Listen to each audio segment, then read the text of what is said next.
Hi, this is a review of the Gemei G9 or Gemei or possibly Gemei G9. It's a 9.7 inch tablet. It's the first one of that size that I've reviewed. It is IPS.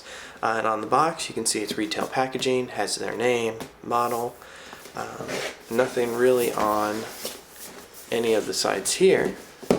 But on the back, right here, it tells you some information. 16GB version, gives you a phone number, and gives you their website, www.gemeitech.com. So that's it for the box, and there's nice UVC, which you don't really see on these boxes. Inside, you'll find the tablet, and underneath here, mine came with a screen protector. I'm not sure if that's standard, but it is a nice addition there. And got a card. This is the power adapter, and it is the first one I've seen that is a USB port. It is 5 amp, 2 milliamp. Side. Does come with a manual. It is in Chinese with images. Nice little packaging. And then you've also got the rest of the accessories here. And inside you'll get a micro USB to standard USB adapter, headphones. And this is the power cord. As you can see, it has the tiny little adapter and full-size USB. And then a micro USB cable to full-size USB. And that's it for the accessories. Now back to the tablet. Here it is. Again, this is the Gemei G9. It is a 9.7 inch IPS screen, and on the front here you have a 1.3 megapixel camera, and I'm going to go ahead and get it booted. And the power button's on the side. On the top here you'll have a back button and a volume rocker, and on this side you have headphone jack, a micro USB OTG charging and data port. This is the external micro SD up to 32GB. Micro USB here as well for like mouse, keyboards, different connections there. Mini HDMI, power, and you have the power button here. As you can see, it's booting up. It does give you the logo. As for the other sides, it's finished booting, by the way. Nothing else on the other sides. Now I would like to point out this is a very thin device. It feels really great to hold. It's very similar, if you've watched my reviews for the Aurora, I would call this an Aurora in build, except it's better. It's got a metal, kind of aluminum backing. It feels just as thin though. And on the back you have a 5 megapixel camera, which is rare for tablets. Speaker connections, you can see the logo and the model, and a little reset switch right here on the corner. So that is the physical device in a nutshell. Now let's go ahead and check it out. And that lock screen is actually pretty cool to see. It's the first time I've seen a lock screen kind of like this. Now you can see you can go to camera on this side, or you can unlock it on this side. And again, this is ICS 4.0.3. And on the front, I've changed the background, but this is capable of live wallpapers. And over here you can get to the settings. You can change airplane mode, turn on the auto rotate screen, notifications, things that way. So let's go into settings. And you see the different wireless available. Data usage, we don't really need to worry about too much. Sound controls, you can turn on touch and lock. The display, and you can set the brightness. And it's got quite a range of brightness. Sleep activity. You can also change screen adaptation. Internal storage is showing 1.15 gig available for apps, and then 13 gigs for data, and I have a 4GB external SD card installed, so you can see all of that there. Battery tells you the battery usage, your app controls, accounts in sync. Here you can set your location services, and you can change the default keyboard. The Android keyboard is a better option than the Chinese one. Backup and reset, date and time, accessibility options, and developer options is cool on ICS because you can set up pointer location or screen updates, so you can kind of see those things. And about tablet, and in here you'll see the model number is the Gemei or Gemei G9 Android 4.03 baseband version of 0.7 3.08 kernel.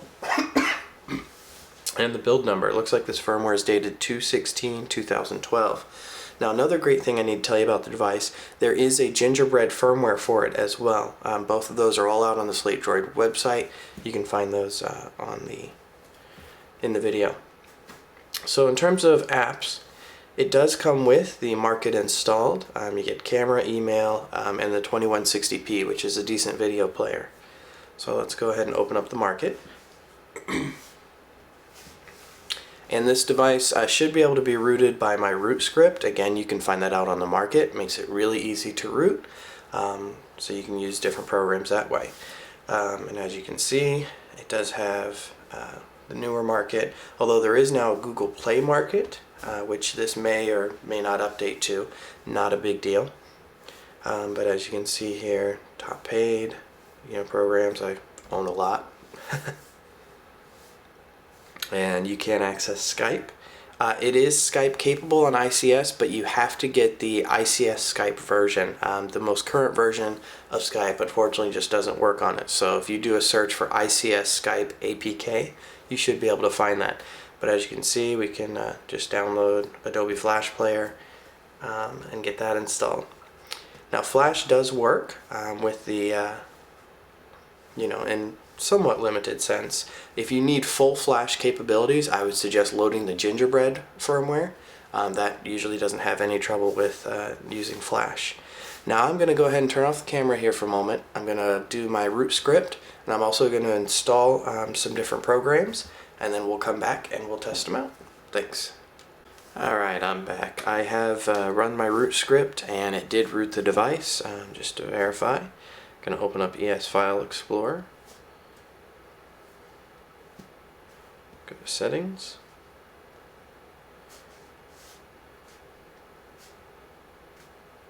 There's the super user pop-up. It's been granted root permissions, and we can mount the read-write system. So the system does have root control.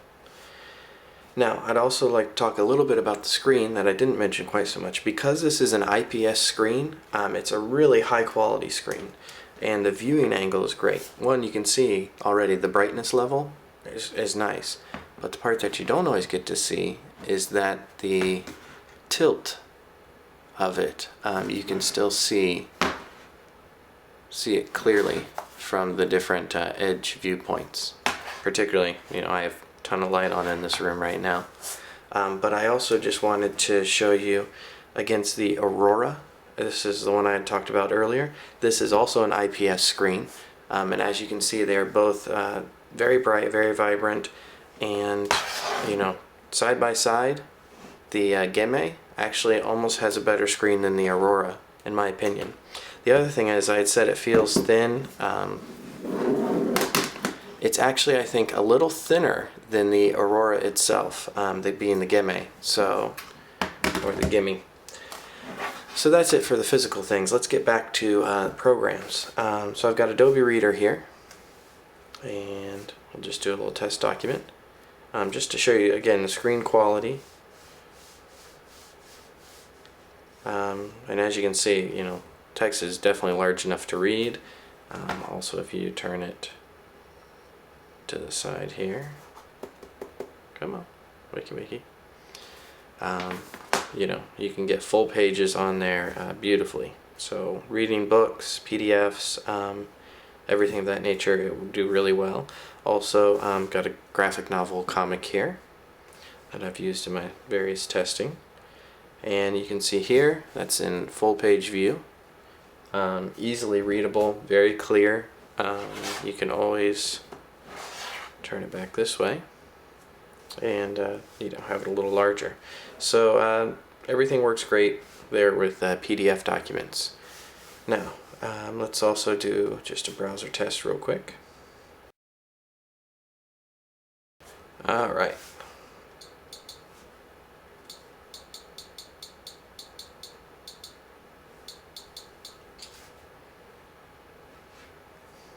Loading up Merry Mobile's website, and that's where this tablet came from. It came from merrymobiles.com. Great site in my opinion. They try to take care of their customers, and I've found them reliable to buy from and recommend friends and family to them. So we're going to pull up the G9 here, and as you can see on their site, they do have a 16 gig version and an 8 gig version, 259 versus 239. So if we just go to the 16 gig version here,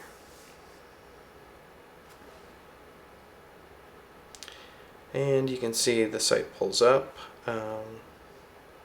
and gives you the list of stats. Again, the A10, ice cream sandwich, 1 gig, 9.7, 1024 by 768, HDMI out, 2 OTG ports, wireless in, slim body. You know, it's really a nice device here. And let's go ahead and see if we can pull up.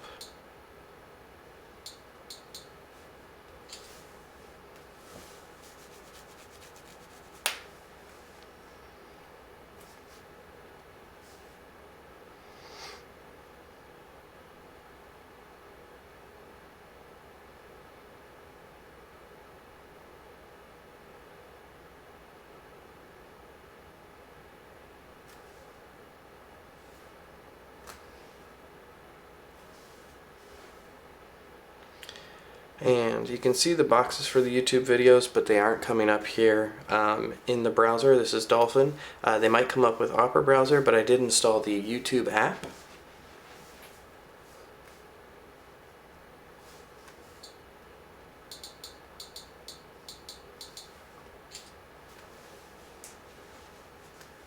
Helps if I spell it right.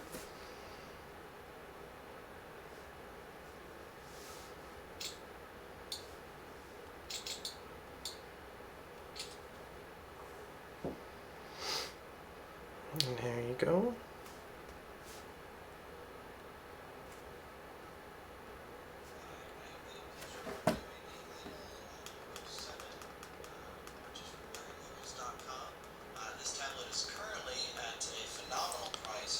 So as you can see, YouTube videos play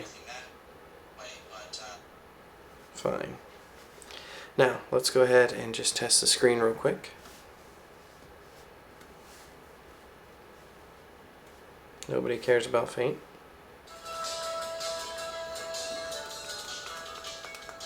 As you can see, it's got a good speaker system also.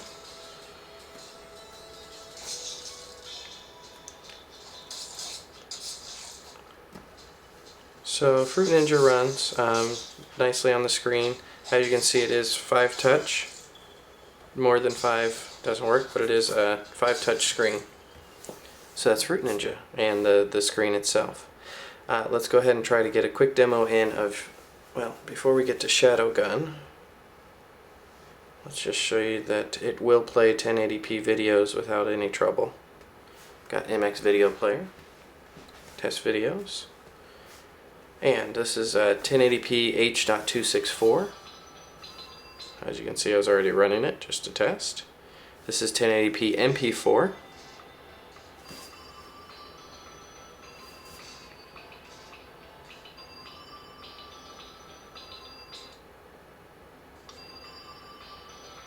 MPEG 2.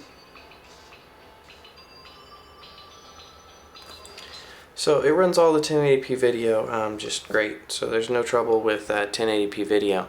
Now I'm probably out of time, but I'm going to try to squeeze in Shadow Gun. If I can't, let me just tell you, this is a great device. Love the screen, love the build, the metal backing, the thinness of it, and it's just nice. The screen is great at 9.7 inches.